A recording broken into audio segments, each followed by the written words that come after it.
মারোয়ারির কাছে বিক্রি হলো জোড়াসাঁকোর ঠাকুরবাড়ি। অভিমানে আর ফিরলেন না অবনীন্দ্রনাথ।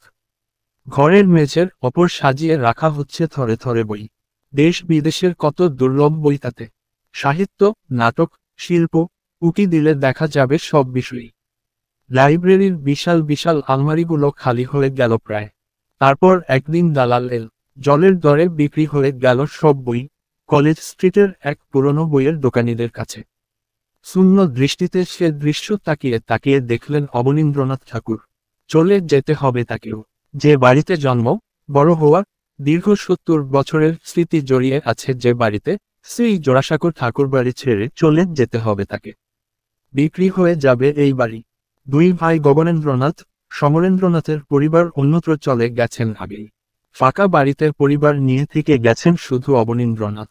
মনে আশা, হয়তো বাড়ি বিক্রি করতে হবে না। ভাগ্যের চাকা ঘুরবে। শেষ অবধি থাকতে পারবেন এখানেই। রবীন্দ্রনাথ মারা গেছেন কয়েক মাস আগে। তারপর থেকেই আলাদা হতে শুরু করল ঠাকুরবাড়ির শিকড়। অবশ্য ভেতর ভেতর ভাঙন চলছিলই। রবীন্দ্রনাথদের ছিল ৬ নম্বর বাড়ি, আর অবনীন্দ্রনাথদের ৫ নম্বর। দ্বারকানাথ ঠাকুর লেনের এই দুটি বাড়ি ঘিরেই তৈরি হয়েছে ঠাকুরবাড়ির ইতিহাস। এটি প্রথমে ছিল দ্বারকানাথের বৈঠকখানা বাড়ি তথা বাহির মহল। পরবর্তীকালে ঠাকুর পরিবারের একটি শাখা থাকতে শুরু করে এখানে। কিন্তু কেন বিক্রি করে দিতে হবে ৫ নম্বর বাড়িটিকে? কারণ, দেনা। বাজারে প্রচুর ঋণ হয়ে পড়ে ৩ ভাইয়ের। জমিদারির টাকাতেও সামাল দেওয়া সম্ভব হচ্ছিল না আর। সমাধান হিসেবে বিভিন্ন জায়গায় অবস্থিত একের পর এক বাড়ি বিক্রি করেছেন ৩ ভাই। তারপরেও সামাল দেওয়া গেল না। ব্যয় কমাতে পারেননি তারা কিছুতেই। তথাকথিত রাজকীয় জীবনযাপনই অন্যতম কারণ ছিল তার। শেষ পর্যন্ত বসতবাড়ি বিক্রি ছাড়া আর কোনো পথ খোলা ছিল না। কথা উঠেছিল, যদি কোর্ট অফ ওয়ার্ডসে নিয়ে যাওয়া যায় জমিদারিটি, তাহলে ওরাই দেনা শোধ করে দেবে এবং মাসোহারা দেবে ৩ ভাইয়ের পরিবারকে। কিন্তু কোর্ট অফ ওয়ার্ডস জানায়, পুরো বাড়িটি বিক্রি না হলে দেনা মিটবে না কিছুতেই। শেষ পর্যন্ত ছিলেন অবনীন্দ্রনাথ আর তার পরিবার। বাড়িময় ভগ্নস্তূপ, ঝাড়পোঁছের বালাই নেই। বাড়ির সামনের বাগান ভরে উঠেছে আগাছায়। চাঙড় খসে পড়ছে দেওয়াল থেকে। বিখ্যাত সেই দক্ষিণের বারান্দা, যেখানে বসে একের পর এক শিল্প সৃষ্টি করেছিলেন ৩ ভাই, খা খা করছে তাও। অবনীন্দ্রনাথের দৌহিত্র মোহনলাল গঙ্গোপাধ্যায় শেষ সময়ের বর্ণনা দিচ্ছেন। দাদামশাই এলেন বারান্দায়। বারান্দার বড় ফাঁকটার কাছে এসে বাগানের দিকে তাকিয়ে রইলেন খানিক। তারপর আস্তে আস্তে বসে পড়লেন পরিষ্কার ঠান্ডা মেঝের উপর।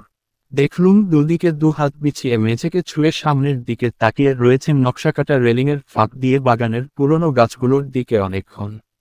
নভেম্বর মাসে সপরিবার জোড়াসাঁকোর ঠাকুরবাড়ি ছাড়লেন অবনীন্দ্রনাথ। রওয়ানা দিলেন বেলঘরিয়ার গুপ্তনিবাসের দিকে। সমস্ত জিনিসপত্র গুছিয়ে পরিবারের অন্যান্যরাও চলে এলেন সেখানে। ১৯৫১ সালে মৃত্যু পর্যন্ত সেখানেই কাটিয়েছেন অবনীন্দ্রনাথ। জীবদ্দশায় আর ফিরে যাননি জোড়াসাঁকোয়। শেষ পর্যন্ত কি হলো জোড়াসাঁকোর সেই ৫ নম্বর বাড়ির? এক মারোয়ারি ব্যবসায়ী কিনে নিয়েছিল সেটি। কিনেই শুরু করে দিয়েছিল ভাঙাভাঙি। প্রথমেই ভাঙা পড়ে বিখ্যাত সেই দক্ষিণের বারান্দা। সামনের বাগানে উঠে যায় বড় বড় বাড়ি। তারপরই টনক নড়ে কেন্দ্রীয় সরকারের। সরকার বাড়ির অবশিষ্ট অংশটি রক্ষণাবেক্ষণের ভার নেয়। অবশ্য শেষ অবধি তা বাঁচানো যায়নি পুরোপুরি। নতুন করে গড়ে তুলতে হয় আবার। রবীন্দ্রনাথের ৬ নম্বর বাড়িতে কোনো প্রভাবই পড়েনি এসবের। আর অবনীন্দ্রনাথ অভিমানে কোনোদিন ফেরেননি জোড়াসাঁকোয়। কিন্তু তার লেখায় বারবার ফিরে এসেছে সেই বাড়ির কথা। তিনি লিখছেন, জোড়াসাঁকোর দুটো স্বতন্ত্র বাড়ি তো এখন দেখছ। আসল জোড়াসাঁকোর বাড়ি এবার বুঝে দেখো। সে ছেলেবেলার জোড়াসাঁকোর বাড়ি তো আর নেই। দুটো বাড়ির একটা তো লোপাট হয়ে গেছে, একটা আছে পড়ে। আগে ছিল ২ বাড়ি মিলিয়ে এক বাড়ি, এক বাগান, এক পুকুর, এক পাঁচিলে ঘেরা, এক ফটক প্রবেশের, এক ফটক বাইরে যাবার। এ বাড়ি ও বাড়ি বলতুম মুখে, কিন্তু ছেলেবুড়ো চাকর বাকর সবাই জানতুম মনে দুখান বাড়ি এক বাড়ি। কারণ এক কর্তা ছিল, একই নম্বর ছিল ৬ নং দ্বারকানাথ ঠাকুরের গলি। একই ফটক ছিল প্রস্থান প্রবেশের। জোড়াসাঁকোর নাম ছিল বাড়ির। দুটো বাড়িও ছিল বটে, কিন্তু ওই ২ সাঁকোর তলা দিয়ে যে এক নদীর স্রোত বইত, সেদিন আর নেই, সে বাড়িও আর নেই। তার কলমে শব্দে পাক খেয়ে চলেছে দীর্ঘশ্বাস, বসত হারানোর ব্যথা, মানুষের সঙ্গ পেয়ে বেঁচে থাকে বসত বাড়িটা, সেই বাড়ি যখন আর রইল না, কি হবে মায়া বাড়িয়ে চলে গেলেন অবন ঠাকুর। শিল্পাচার্যের জোড়াসাঁকো যোগ শেষ সেখানেই। ঋণ অমিত কথা। অমিতেন্দ্রনাথ ঠাকুর দক্ষিণের বারান্দা, মোহনলাল গঙ্গোপাধ্যায় জোড়াসাঁকোর ধারে, অবনীন্দ্রনাথ ঠাকুর আপন কথা। অবনীন্দ্রনাথ ঠাকুর ভালো লাগলেই ভিডিওটি অবশ্যই শেয়ার করবেন এবং সাবস্ক্রাইব করবেন চ্যানেল।